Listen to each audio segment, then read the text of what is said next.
Welcome to Soul Science, your no BS dose of mind-body healing, health, and wellness with Jacqueline Kane and Dr. Liz Lehman. Hello, everyone. Welcome to Soul Science. Hello. What are we going to talk about today, Jackie? Oh, this is a good one. This is a nice, juicy one. So September is National Cholesterol Education Month. So let's educate some listeners about cholesterol. Yeah, would you like to start? Sure. So yeah, that became a really big deal, probably like in the 80s, I think, where everybody was being diagnosed with high cholesterol, and high cholesterol was a killer. And really, what cholesterol is, let me try to even remember. This is like way back to the biochemistry days. So cholesterol is made in the liver, and it's essential, actually. You need cholesterol. It's part of like your cell lining. Like you need cholesterol in your body. Otherwise, like at a cellular level, your body just doesn't work. Somebody developed some tests to test the different levels of the different types of cholesterols, the HDLs, the LDLs, and they're like, it's a lipoprotein. That's what it is. Oh my God. Poof! It just came back. And I was just looking it up. I didn't realize that your body needs cholesterol to build healthy cells. Right. It's part of your cell, like the cell membrane. So it's a lipoprotein. So it's like a fat protein molecule that is used in the construction of the actual like surrounding of a cell.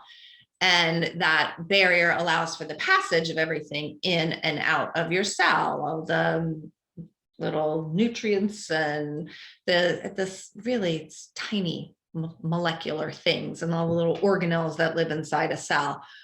So cholesterol is vital. Like it's a good thing. Like you need it. And as in all things in the body and in life and energetically, it's all about balance, right? Mm-hmm. But I guess the question really is too much of a cholesterol thing truly a bad thing? I know big pharmaceutical companies think it is. And my question is, because way back then, and I used to like do lab work in clinics and stuff. Mm-hmm. And I remember those numbers, like 300 was out of control, right? And high 200s. But I'm hearing recently that now they want that number to be down like high 100s, below 200. Yeah, no, that's crazy. I mean, I don't follow that too much these days because I don't check that really, and I don't check it. I only ask because my clients are coming in and they're like, yeah, my doctor wants it down this number, that number. And so I sometimes will go online and say, what's the number right now that they want it at? Right. And it did used to be higher. And I know also like sort of the medical standards for blood pressure, they've lowered those as well. I've heard the same thing. Yeah. Like they want people to be at a lower blood pressure. I'm not really sure who they is or if they know what is going on in my body, because my body, even at 53 with no systemic diseases and sort of normal, body weight, things in balance, exercise levels, nutrition and whatnot, is going to be a lot different than say a 75-year-old who's obese, who has diabetes and heart disease and smokes 3 packs a day. I mean, you're talking totally different totally different. numbers, my blood pressure is going to be totally different. And doesn't matter if mine's higher than that person's, Yeah. I don't think. And I hear a lot of my clients, because when they come in and they say that most of my clients come in for pain. So I'm helping them to get out of pain. I've learned that the people who are on even a small dose, like I'll be like, you've had a few sessions and you're not getting any better. Are you on cholesterol medication? Oh yeah, I take it all the time. I've taken it for 15, 20 years. My doctor says it's just a small dose and it's no big deal. It is a big deal. And this is where I know we've talked in previous sessions about speaking up. This is one place that I educate my clients, speak up, because that's a side effect. If you're getting pain, or if you've been taking that cholesterol medication for a long time, and now you have weakness in your legs, now you're falling, now you have shoulders and you can't even move, you need help getting a coat on or getting dressed, that's a sign of a side effect. And you could ask for different medication, and sometimes that pain goes away.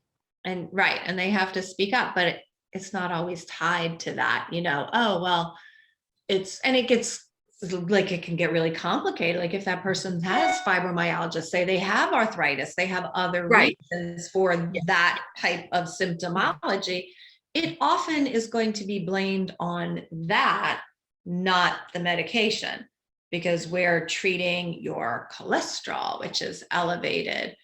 And I don't know, because there's no money in this research, like when your cholesterol has been lowered in these individuals who were identified in having high cholesterol and needing it lowered. So now you took a pill, and those pills will make anybody be like a normal in quotes, air quotes for people listening on, Apple or Anchor, Spotify, wherever. But so you lower that number. Are they living any better? Is their heart disease reversed? Or their liver functions any better? Like all of the, because cholesterol supposedly then excess would build up in plaques. Now, and again, I'm not on the cutting edge of research on this, but it's my understanding that those plaques are inflammatory, that they are not related to cholesterol deposits, that you have this inflammation that starts the whole process. And then in a reparative mechanism, perhaps like you have some cholesterol deposits there, but it's the inflammation that's the problem, not a cholesterol number. The cholesterol is trying to fix the problem. Right. But we're lowering that. So if you're lowering the number, is it doing its job? If its job is to make more healthy cells, by lowering that number, is it doing what it's supposed to be doing? Well, right. There is no relationship between your whatever pill it is. I'm not going to say the names because God knows what trouble we get into. But if your cholesterol lowering agent is lowering a number, it's not related to inflammation at all. Not related.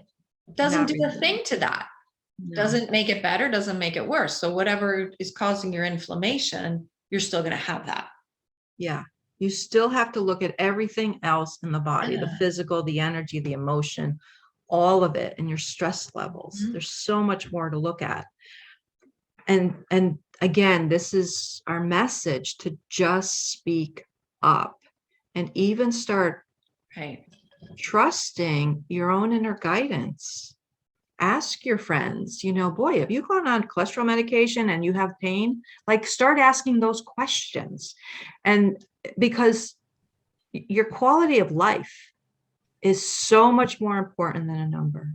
Oh my gosh. Yeah. And I can't tell you how many times people have, said to me, and mostly it's not even because men don't talk about things, as we all know, listening, right.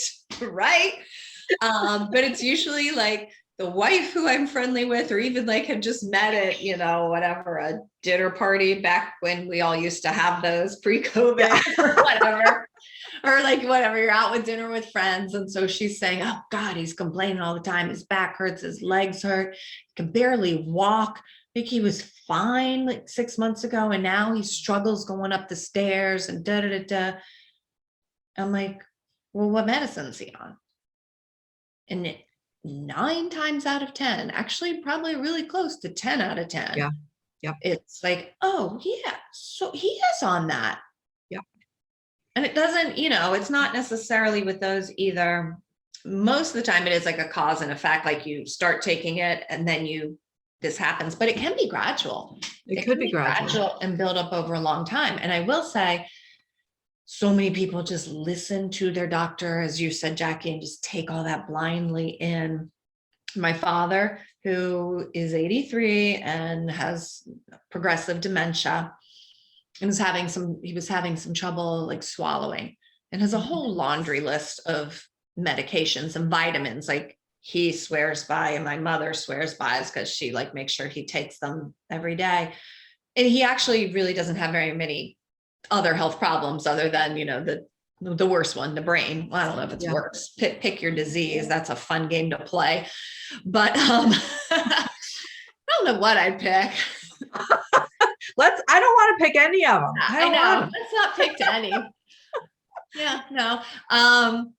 But so we're going through the list of pills to get rid of. And, he was an orthopedic surgeon, swears by glucosamine. Like glucosamine is like gonna fix all the joint pains. I need it. I'm like, you're not running the marathon anymore, Dad. And that is like a horse pill. Like, stop taking the glucosamine. He still takes the glucosamine. They cut it in half. It's, but the Lipitor, his cholesterol medicine. And I was like, he doesn't need it. Mom's like, oh no. Fred, who was their internal medicine doctor, Fred says he has to have it. I'm like, no, Fred is wrong. First of all, you're 83. What? Like, stop it. Second of all, your dementia is going to get worse before anything else, no. And you're going to choke, and then you're going to die from choking from trying to swallow all your pills. But the point being, it's a nightmare. It's a nightmare. The point being, you take what your doctor says as dogma, like, oh, I need this. There's no, like my story, there's no sense at all why this man should be taking that medication. He should only be taking like a small blood pressure pill because he does have high blood pressure. But that's all. My father-in-law went through a time where, they think he may have had a stroke, and they were really questioning what it was. And at one point I'm asking her, okay, so what is he taking? What's his blood pressure? His blood pressure was like 112/80 or 76, or maybe even lower than that. And I'm used to low blood pressure. I remember when my kids were young, it was like 90/50. When it's that low, you're exhausted, right? And I was in my 30s, so I could handle it. But this guy was in his late 70s. No wonder he's falling. Of course. He's probably like dropping out, right? His blood pressure's dropping, and you're taking a medication to look.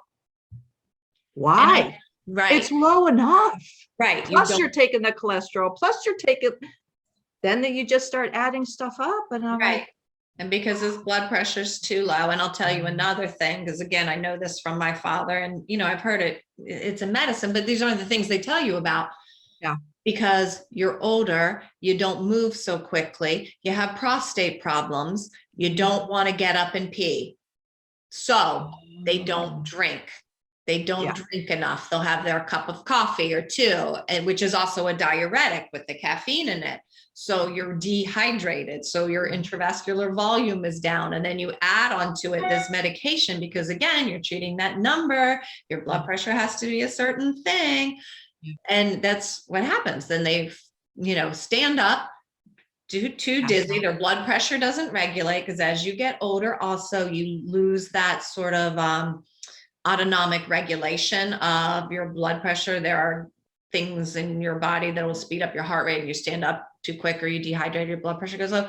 It's called orthostatic hypotension, low blood pressure. They fall down, then they break a hip. Like it's all because Yes. we're treating a number. Like, where's the common sense? There has to be some sense involved, and there really isn't. And So, I truly believe that some people are fine with a higher number, right? They may never have a heart attack or a stroke no, or anything. And you brought up another good point, drinking water, right?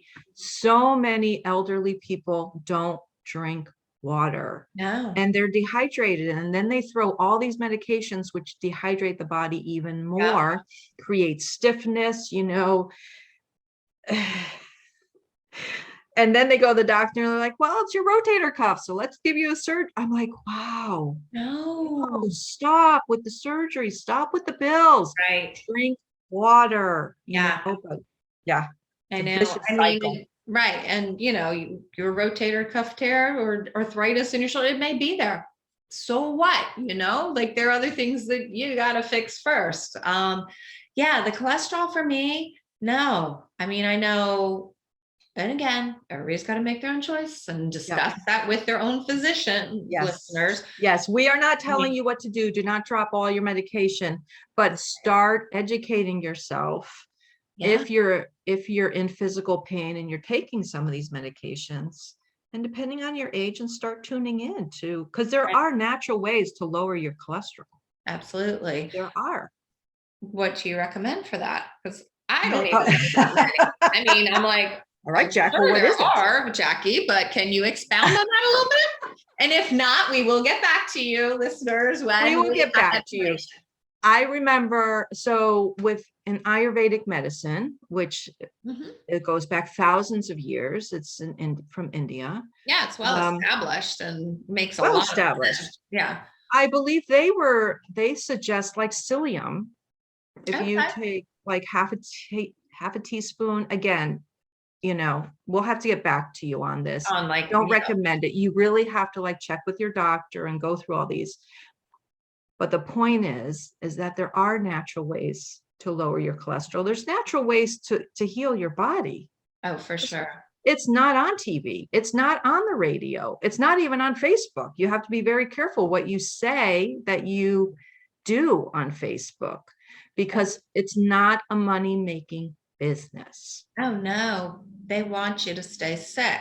They want you to buy the drugs because that's where the money is. Job security. There's no money to be made in healthy people, you know? There's a lot more people at the hospital and clinic than there are at the gym, I'm telling you.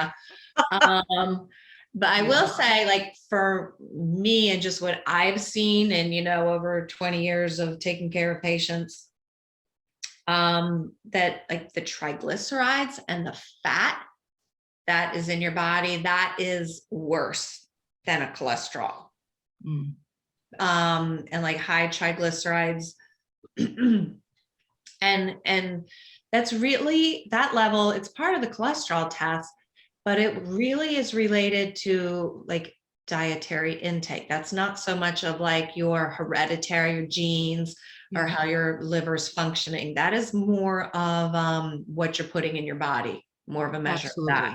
Yeah. And we do need a certain amount of fat in the body to think, Yeah. to process. Right. There was a great, I was introduced to, so I don't know if you've heard stories, but my second son kind of went through some autism stuff. He was on the spectrum. And around that time, there was a scientist, a woman scientist who shared what happened in her family, that she had 4 kids and her youngest all of a sudden had an allergic reaction to peanuts. She was the only one in the family who was allergic to peanuts. So then, because she's a scientist, she researched it and discovered that this was back when they started taking the fat out of the milk and talking about how fat is not good for you. Right. So everybody was all into low fat, 1%, and all this other stuff. I ate all that poison. I did. I put it in my body. I did too. And I gave it to my kids because I didn't know. Right. So then in researching this, fat is needed for your brain function, to think and to process.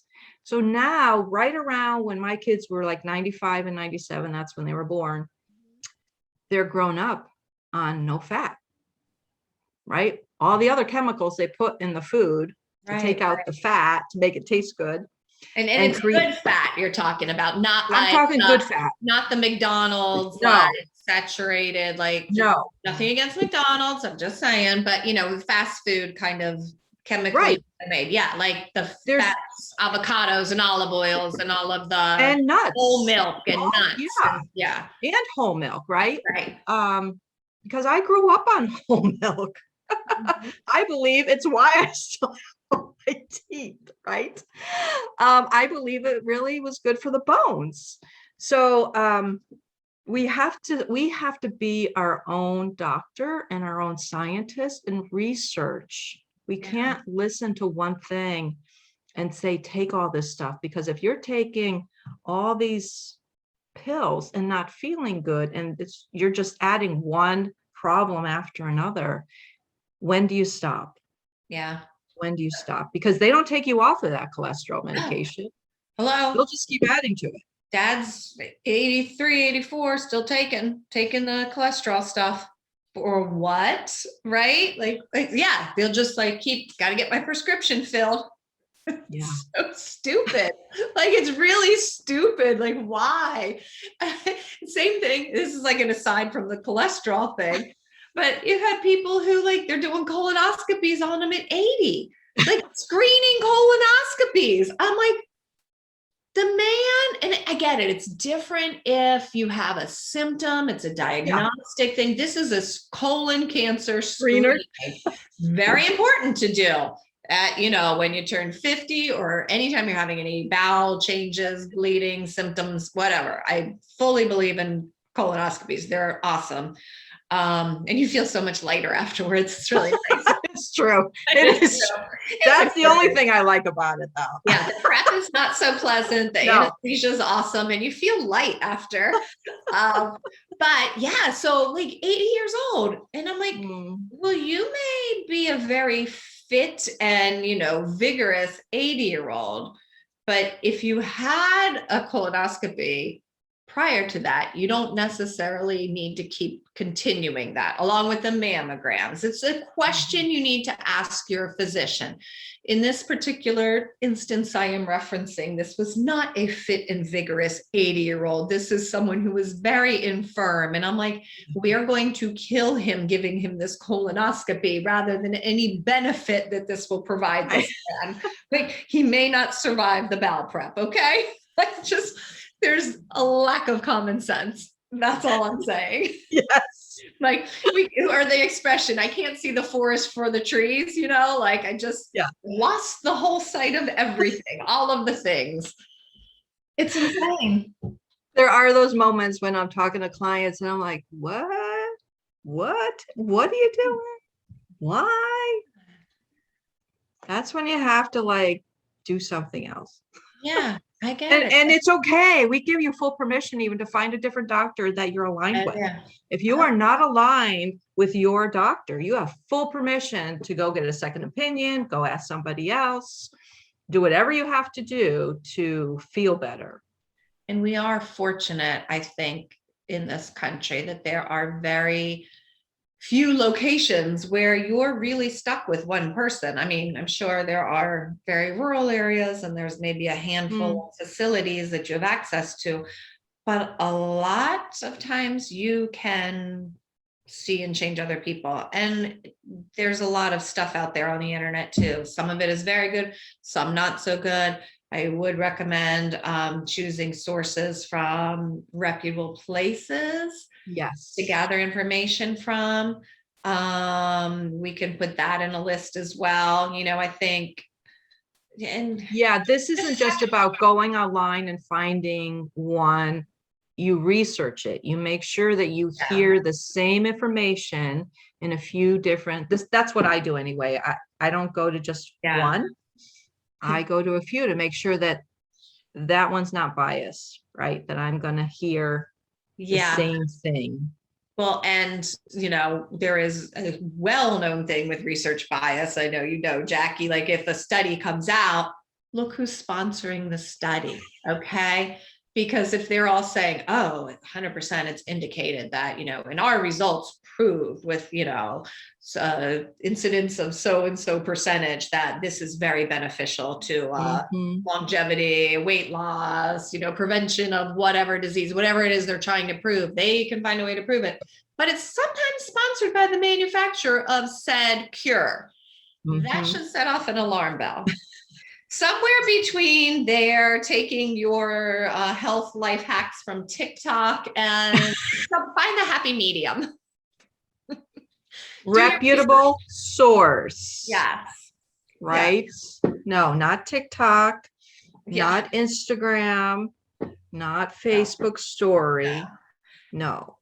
And you can take all those informations and because really, and that is the point of all of this and the conversations we keep having, Jackie, is like, you know your body best.